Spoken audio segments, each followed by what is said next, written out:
Tant que la terre tourne, ça ira pour nous deux si Dieu le veut. Je ne compte plus les années, je suis resté le même à tes yeux. Si tu dois partir, tu l'as dit, je serai la larme dans tes yeux. Ce qui nous séparera n'existera qu'après nous deux. Nyewenyi asutwe Wewenyi nyonuche. Jamais toi sans moi, c'est juste nous. Jamais moi sans toi, c'est juste nous.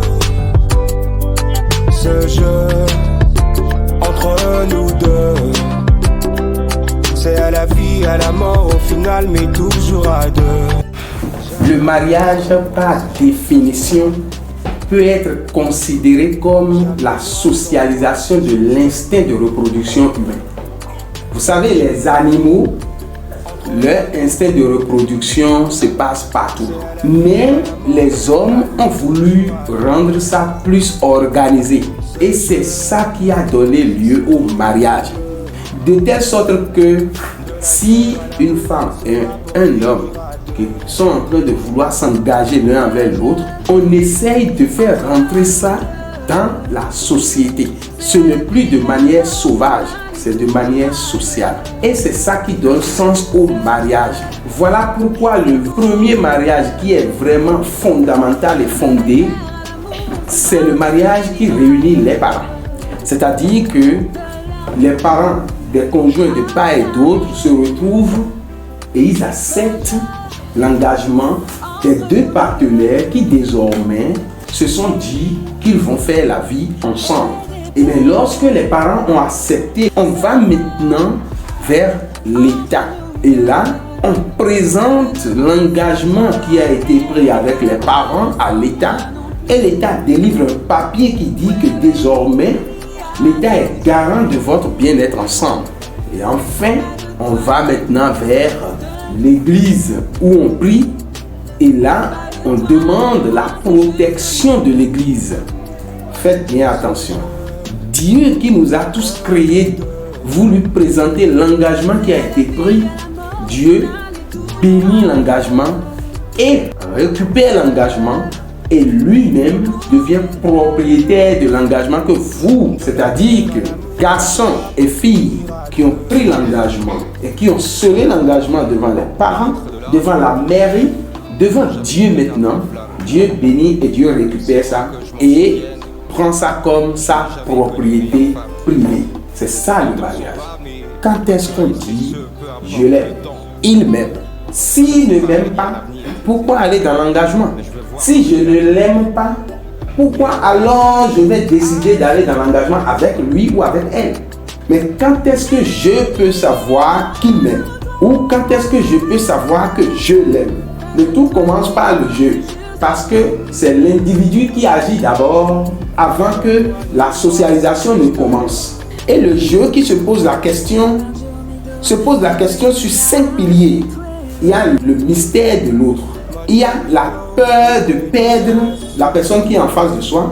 Il y a le désir d'aller en aventure avec la personne qui est en face de toi. Il y a le désir d'aller à une relation sexuelle avec la personne qui est en face de toi. Il y a le sentiment d'existence pleinement avec la personne. Donc il y a le mystère de la personne, la peur de perdre la personne, l'envie de découvrir de nouvelles choses, donc d'aller en aventure, le désir sexuel et le sentiment d'exister pleinement. Je voudrais nous inviter à prendre ces 5 points pour toujours regarder, est-ce que tous les jours, je continue d'être amoureux de mon partenaire? Encore qu'aujourd'hui, vous êtes plus partenaire, vous êtes des conjoints. Est-ce que je suis toujours amoureux de mon conjoint? Pour le savoir techniquement, il faut voir, est-ce que j'ai toujours peur de perdre cette personne-là? Si demain la personne-là s'en va, est-ce que je vais sentir quelque chose? Est-ce que cette personne-là continue d'être insernable pour moi? Qu'est-ce que je veux découvrir? Quel est le mystère que je n'ai pas encore bien écouté, je veux découvrir? Première chose, comment est-ce qu'il me regarde? Comment est-ce qu'elle me regarde? Est-ce qu'il me regarde avec le désir de découvrir un mystère en moi? Ça se sent immédiatement. Deuxième chose, comment il a envie de me donner? comment il a envie de signer sa présence à côté de moi. C'est l'individu qui fait tout ce calcul-là pour savoir, oui, il m'aime, non, il ne m'aime pas. Puisque je sais que je l'aime parce que ce que je sens, c'est moi qui le sais. Troisième chose, comment il veut m'expliquer mon absence. C'est-à-dire qu'il a tellement envie de rester avec moi que mon absence lui manque. Et quand il me voit, il m'explique tout ce qui s'est passé quand je ne suis pas là. Autre chose encore que tu peux voir, comment il se sent à l'aise si je suis en joie. Comment il est heureux quand je suis heureux. Comment il est triste quand je suis triste. Alors, comment il partage mes émotions. Si tu es avec quelqu'un qui s'en fout de tes émotions, il faut commencer par te poser des questions. Si tu es avec quelqu'un qui ne t'explique pas ton absence, il faut commencer par te poser des questions. Si tu es avec quelqu'un qui ne te regarde pas pour chercher un mystère à décrypter, alors il faut te poser des questions. Si tu es avec quelqu'un qui n'a pas toujours envie de te donner, de te faire du bien, de te faire plaisir, il faut te poser des questions. Si tu es avec quelqu'un qui n'a pas envie de toi sur le plan sexuel, alors c'est une relation platonique.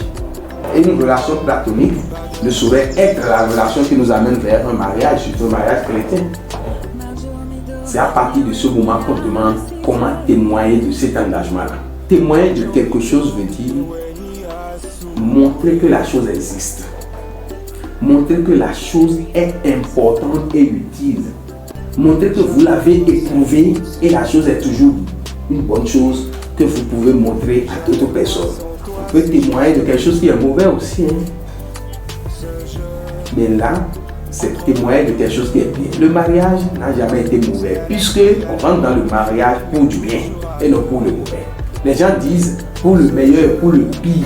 Mais non, comprenez simplement qu'on rentre dans le mariage pour le meilleur et pour le meilleur. Quel pire vous voulez avoir si vous êtes dans un engagement? Si ce n'est l'engagement qui sera juste, bien éprouvé. Celui qui est allé au mariage simplement parce que sa femme est belle, jolie, dit waouh, ça c'est le soleil levant. Et quand elle sort, le soleil doit quitter le chemin. Et après le mariage, la femme reçoit un coup de maladie et donne une autre chose. Cette personne va dire que l'amour s'estompe. Lorsqu'une femme rencontre un homme et dit waouh, ça c'est le bachelor, il a ce qu'il faut. Et le bachelor l'engage, il rentre dans l'engagement. Et après quelques mois, on constate que le bachelor n'a même pas fait de malversation, mais il a pris juste un pot de vin et ça le rafle pour amener en prison. Et le bachelor fait 2 ans en prison et sort, on saisit tout, voiture, maison. Et cette femme se retrouve avec les parents, avec le bachelor qui est devenu maintenant un bachelonné. Mais quand est-ce qu'on témoigne du mariage? Lorsque le bachelor devient bachelonné, la femme doit pouvoir se rapprocher de son monsieur et lui dire on recommence de plus belle. Et la femme doit, c'est en ce moment-là que la femme doit être plus utile et plus efficace. Et celui qui est dehors va les voir toujours ensemble, toujours complices, toujours à la recherche du mystère qui est dans l'autre, toujours dans la peur réciproque de perdre l'autre, toujours avec de l'envie, tous les jours fouettés d'aller faire la découverte de nouvelles choses, ainsi de suite. Et la personne dira, ils sont restés amoureux. Ainsi, ils témoignent de leur mariage. Parce que je l'ai dit au départ que l'engagement qui se fait à l'église, aussitôt que l'acte est scellé, ce n'est plus pour vous les époux. C'est le Christ lui-même qui prend ça en charge. Parce que le mariage chrétien, le Christ en est l'auteur. Il l'a créé pour venir au secours des époux. Parce que le Christ a créé le mariage pour venir en aide aux époux, pour qu'ils puissent être toujours fidèles ou témoigner de leur mariage. Si vous portez un coup à cela, c'est au Christ que vous portez le coup. Comment est-ce qu'on peut porter un coup à son mariage? Comment est-ce qu'on peut faire un contre-témoignage à son mariage? Comment est-ce qu'on peut protéger également son mariage? Celui-là qu'on a aimé simplement et on a eu les 5 critères là. Pourquoi? Parce que il s'habille bien, parce qu'elle s'habille bien, parce que elle parle bien, parce qu'il parle bien, parce qu'il s'occupe bien de moi. Et dans le mariage, il ne le fait plus. Alors là, il faut que l'autre arrive à lui dire. Si tu ne lui dis pas, il ne saura pas que quelque chose est en train de baisser. Moi, je dis toujours à mon épouse, de tout ce qui se passe, j'aime bien quand tu t'habilles, j'aime bien quand tu te présentes bien à côté de moi, c'est bon. Le joueur va s'habiller d'une manière qui ne me plaît pas et je ne veux pas lui dire qu'est-ce qui va se passer. Dans ma tête, je vais commencer par diminuer le degré que j'ai comme appréciation envers elle. Alors il faut lui dire pour qu'elle puisse changer. Il faut qu'elle aussi elle fasse d'efforts. Si elle ne fait pas d'efforts, et elle-même, elle n'arrive pas à me dire c'est à cause de telle chose que je ne suis plus arrivé à faire telle, alors c'est elle qui est en train de porter le coup au mariage. Si vous ne maîtrisez pas la technique, arrivez là-bas, vous ne pouvez même plus parler parce que vous avez parlé une fois, c'est mal géré. Vous allez commencer par emmagasiner sur votre cœur. Quelques minutes après, 1 an, 2 ans, ça va vous éclater. Si ce n'est pas le monsieur qui s'éclate pour dire qu'est-ce qui s'est passé là, c'est la femme qui va s'éclater. Alors pour que votre amour puisse aller très bien, c'est le travail que vous devez le faire d'abord chez vous, individuellement. Voyez si vous continuez d'aimer votre partenaire. Sinon, posez-vous la question de savoir pourquoi. Et voyez individuellement si votre partenaire continue de vous aimer. Et vous avez déjà les outils pour savoir. C'est pourquoi il faut accepter perdre parfois. Il faut accepter de ne pas savoir parfois. Les gens parlent de concession. Il faut accepter des concessions. Moi je dis oui, mais c'est de part et d'autre. Je concède et tu concèdes. Lorsque je concède et tu concèdes, ça fait un consensus. Et nous marchons sur notre consensus. De telle sorte que je dois être prêt à laisser certaines choses. L'autre aussi doit être prêt à laisser certaines choses. Pour que notre mariage puisse tenir, pour que nous puissions toujours témoigner de notre mariage. Au total, dans le mariage, il faut faire l'effort d'accepter l'autre dans sa différence. L'autre n'est pas moi, mais je peux compléter l'autre pour que nous puissions témoigner de notre mariage devant Dieu et devant les hommes, parce que nous avons pris l'engagement devant Dieu et devant les hommes pour arriver là. Que le Seigneur nous garde et qu'il nous donne la force d'aller jusqu'au bout, parce que demain, nos enfants nous poseront des questions. Demain, la société nous posera des questions. Demain, nous-mêmes, nous allons nous poser des questions. Il va falloir que nous puissions répondre en tenant compte de la gravité de tout ce que nous sommes en train de faire aujourd'hui. Pas de demain sans toi.